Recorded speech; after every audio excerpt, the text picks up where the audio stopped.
আসসালামু আলাইকুম। হ্যালো বন্ধুরা, আপনারা সবাই ভালো আছেন? তো আমি আছি আপনাদের সাথে আহসান হাবিব। আপনারা দেখছেন tech all expert YouTube channel. তো আপনার অনেক ইম্পর্টেন্ট ডকুমেন্ট থাকতে পারে, ইম্পর্টেন্ট ফাইল থাকতে পারে, যা আপনি কখনো কারোর সাথে শেয়ার করতে চান না। আপনি একটি সিকিউরিটি দিয়ে একটি ফোল্ডারের মধ্যে রাখতে চাচ্ছেন। তো কিভাবে এটি করবেন? আজকের এই ভিডিওটিতে আমি দেখিয়ে দেব একটি ফোল্ডার কিভাবে লক করবেন এবং কিভাবে আনলক করবেন। ওই ফোল্ডারটির ভিতরে আপনি সম্পূর্ণ ডকুমেন্ট রাখতে পারবেন। অন্য কেউ ওই ফোল্ডারটির অ্যাক্সেস নিতে পারবে না।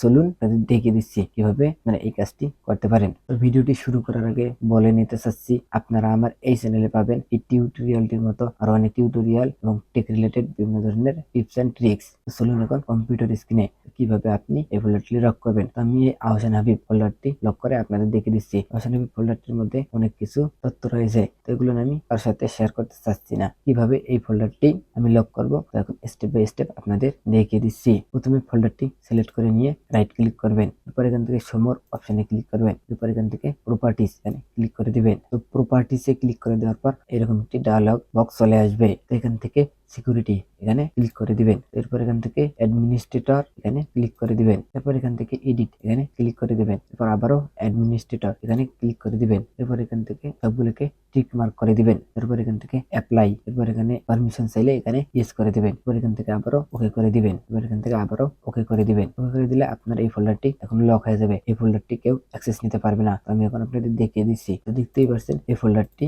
এখন লক অবস্থায় রয়েছে। এই ফোল্ডারটি ঢুকতে পারবে না। এই ফোল্ডারটি এখন কিভাবে আনলক করবেন বা কিভাবে আপনি এই ফোল্ডারের ভিতরে তথ্যগুলো দেখবেন। এই ফোল্ডারটি আবারও সিলেক্ট করে নেবেন। এরপর এখান থেকে রাইট ক্লিক করবেন। এরপর এখান থেকে আবারও সমর প্রপার্টিস এখানে ক্লিক করে দিবেন। এরপর এখান থেকে প্রপার্টিসে ক্লিক করে দিবেন। এরপর এখান থেকে আবারও সিকিউরিটিতে ক্লিক করে দিবেন। এরপর এখান থেকে অ্যাডমিনিস্ট্রেটর ক্লিক করে দিবেন। এরপর এখান থেকে ডিটে ক্লিক করে দিবেন। এরপর এখান থেকে আবারও অ্যাডমিনিস্ট্রেটরে ক্লিক করে দিবেন। সবগুলো টিক মার্ক দিয়ে দিয়েছিলেন, এখান থেকে সবগুলোকে আনটিক করে দিবেন। এরপর এখান থেকে অ্যাপ্লাই, এরপর এখান থেকে ওকে আবারও ওকে করে দিবেন। এখন এই ফোল্ডারটি আবারও আনলক হয়ে গিয়েছে। দেখতে পাচ্ছেন ফোল্ডারটি এখন আমি আবারও অ্যাক্সেস নিতে পারছি। তো এইভাবে আপনি আপনার যে কোনো ফোল্ডার লক করে রাখতে পারবেন। তো আপনার যদি এই ভিডিওটি ভালো লাগে তাহলে ভিডিওটিতে একটি লাইক করবেন এবং আপনার বন্ধুদের সাথে ভিডিওটি শেয়ার করবেন। আপনি যদি এই ভিডিওটি ইউটিউব চ্যানেল থেকে দেখে থাকেন তাহলে ইউটিউব চ্যানেলটি সাবস্ক্রাইব করে দিবেন এবং ফেসবুক পেজ থেকে দেখে থাকলে ফেসবুক পেজটি অবশ্যই ফলো করে দিবেন।